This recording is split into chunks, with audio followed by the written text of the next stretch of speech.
hello, Noki. What can I do for you? How are you? Good. How are you both? We're all right. Yeah. Sev has resigned from Northcote. Oh, yeah, right. And is that because of, got another, like something else lined up, or you just needing to take a bit of a break? It's like health and stuff. Yeah. Yeah, fair enough. Yeah. Are you feeling, I know you said you haven't been feeling well this morning. You had a flare up, is that? Yeah. Just randomly kind of started happening. Yeah. Puppies, can you please not?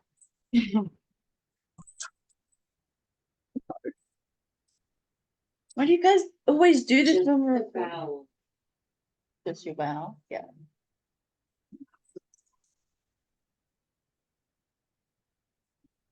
Oh, yeah. Well, your hair looks nice. Very bright, Yes. vibrant. It's freshly dyed. Yeah. It looks, yeah, very bright. I love it. Or the pink. Puppies, no.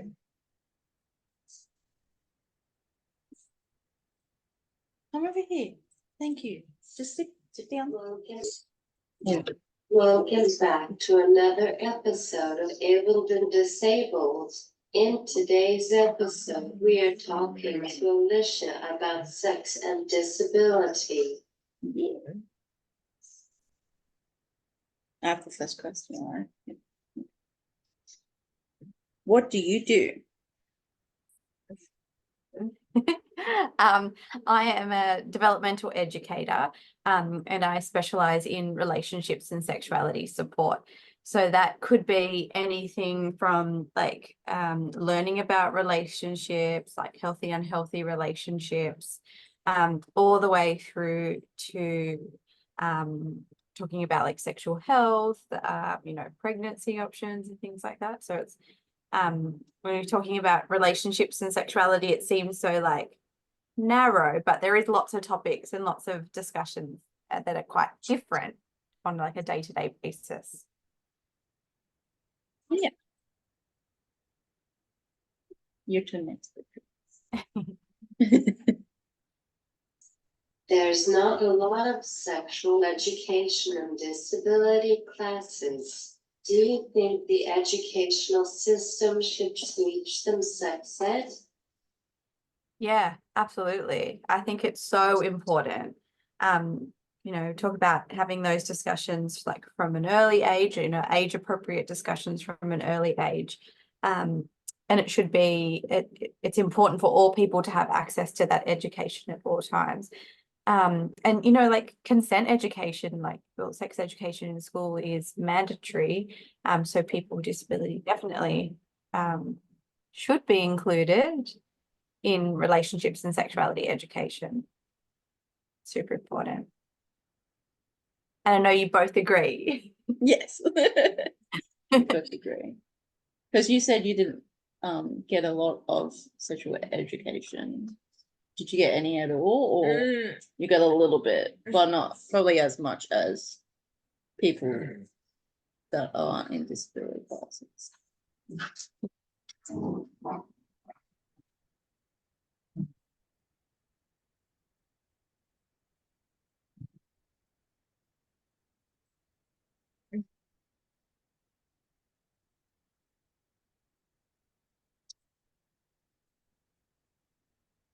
Just about being gay, or that some people are gay, or just gay relationship.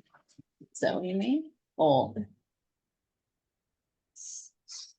You didn't receive education about LGBT. yes.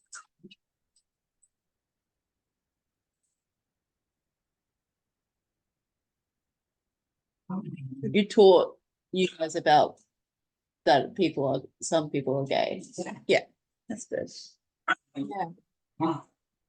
good. I guess I even think back to my relationships and sexuality education. I don't know if I was just have shunned it away and had not thought about it. But I don't think I received like, quite comprehensive relationships and sexuality education when I was in school. And, we went to, we're the same age, so probably, I don't think it, what I'm trying to say is traditionally, I don't think it has been covered really well. And I'm glad that there's more discussion around it being included and making sure people are included in relationships and sexuality education, which is a good thing. Let's see it actually being done as well. Like, Yes. Yes. Okay. did you receive, Heather, did you receive relationships and sexuality education? Curious. I think we had some. It was like basically had some people are straight, some people are gay, some people are like bi, etc. But that's about it. They didn't really that's what you got. Like they didn't go into specifics about it or anything. Yeah. I think I got an education around like STI in like, learning about STIs, sexually transmittable infections, and I can't remember much else. So I don't think it wasn't, I guess, memorable, right? Yeah. Except for the STI stuff. Yeah. And even with like mainstream, there's not a lot of sexual education. There's not a lot. It's like mostly you learn it from your friends or the internet. Yeah, and that can get a bit dangerous, can't it? Yeah. Yeah. Things of the internet. The internet's great, but being able to put that all into perspective as well, like receiving education that is like current education that is age appropriate and all that kind of stuff is great and then adding on your experiences from your friends and maybe the information that you receive online, like that's great to kind of receive all that, but being able to like fact check it on like with credible sources, like credible online sources, or like if you've got an education program or something like that, that's good. Yeah. How important is it to teach everyone about sex ed? We all kind of touched on that a little bit, but yeah. Yeah, I think we did. Hey, but yeah, I think it's very important, that everyone has access to that education. I think most people would agree. Like, I don't think, maybe there is a small minority that might not agree that everyone should have that. But I think a lot of people do agree that it's important. I think where people maybe get unstuck is like, yes, they think it's important, but then to practically do it, people then get a bit unstuck there. We're thinking, worrying about what information is relevant, and they worry about how it's going to be received by people. I think that's where it gets a little bit unstuck, if that makes sense. And like with some things, it has to be age appropriate. Like if it's a little kid asking, you can't really go in specifics. You can just like be vague, right? Yeah. But you still have to educate them. Yeah. Yeah. Your turn.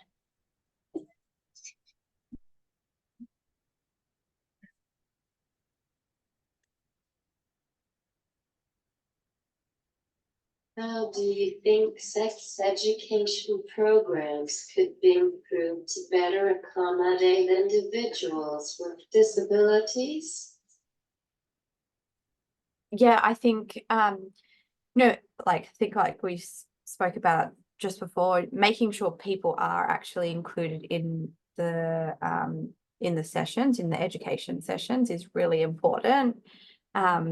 Making sure that information is accessible to all that's really important.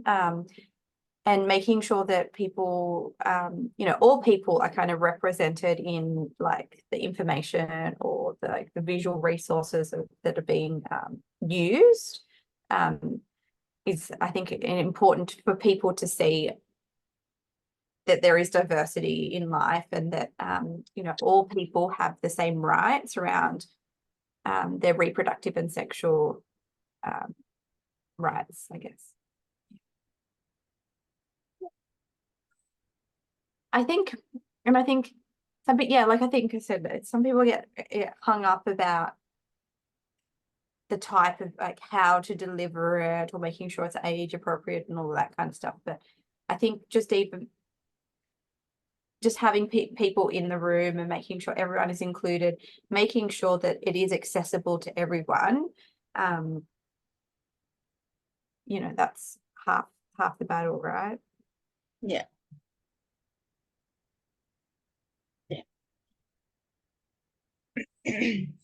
In what ways do you think mainstream sex education materials fail to address the needs and experiences of people with disabilities?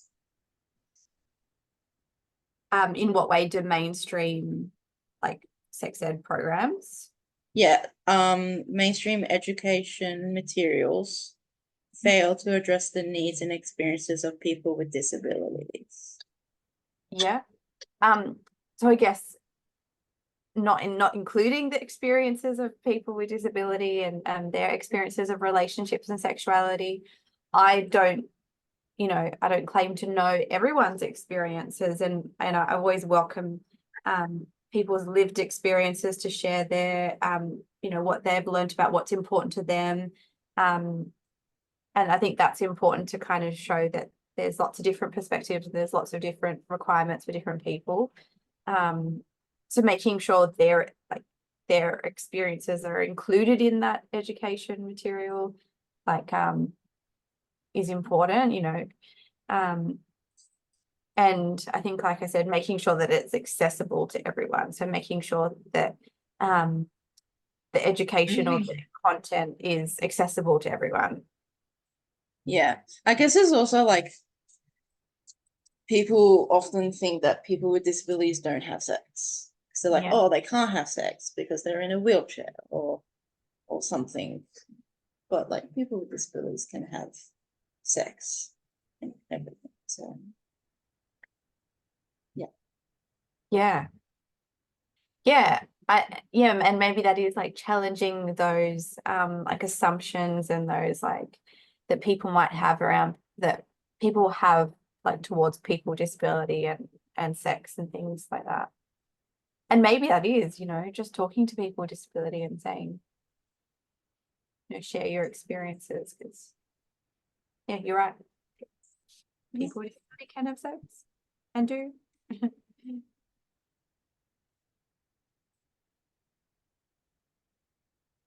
How do you think society's attitudes towards disability impact discussions about sex education and sexual health for individuals with disabilities?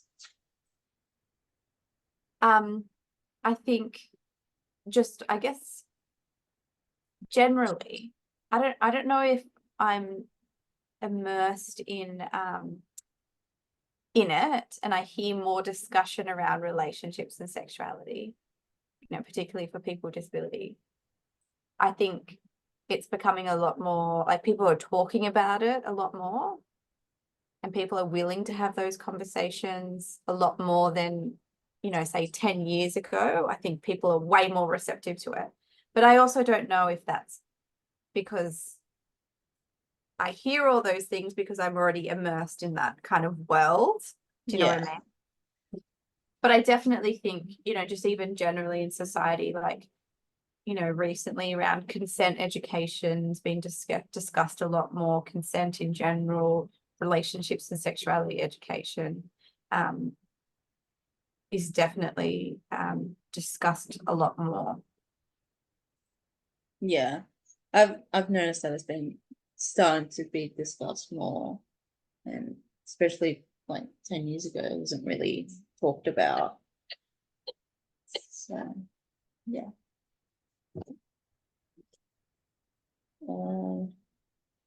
Is it my time? Is that one right? Yeah. How can individuals with disabilities advocate for their sexual health and rights within their communities and broader society? I think, you know, I mean, I think it's great for doing things like this. I think it's great to kind of, you know, you're using your platform, like here on Able and Disabled to be able to like promote those rights and discuss those rights. So I think, you know, things like that, things like this is great. I think it has to be like a whole approach, like it's maybe professionals advocating alongside people with disability. That's important. And also people with disability, you know, being able to be vocal and saying, you know, these are my rights. I'm entitled to this. So, you know, please, you know, if I need support, please support me, or, you know, this is what I'm going to do because these are my rights, if that makes sense. Yeah. So I think everyone I think it relies on like everyone kind of as well being supportive of it, and yeah, kind of, I guess, acknowledging those rights. Yeah, definitely.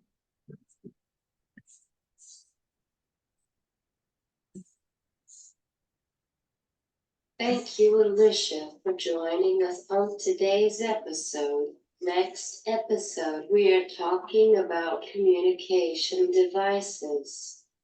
Don't forget to like, comment, and subscribe. Stay pink and yellow. Bye. Bye.